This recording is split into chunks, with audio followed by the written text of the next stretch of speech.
জেলার আইনশৃঙ্খলা পরিস্থিতির উপর ভিত্তি করে ৩টি ক্যাটাগরিতে ভাগ করে পুলিশ সুপার নিয়োগ দেওয়া হবে বলে জানিয়েছেন স্বরাষ্ট্র উপদেষ্টা লেফটেন্যান্ট জেনারেল জাহাঙ্গীর আলম চৌধুরী। তিনি বলেন, লটারি প্রক্রিয়ায় মেধাবীরা বাদ পড়েনি, ওসি পদায়নও লটারিতে হবে।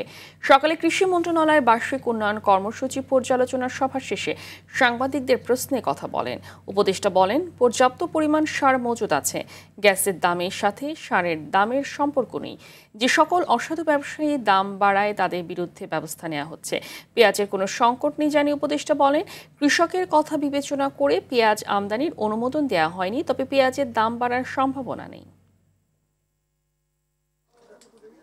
এটা ক্ষেত্রে আমরা 3টা ক্রাইটেরিয়া নির্ধারণ করছি: A category, B category, C category.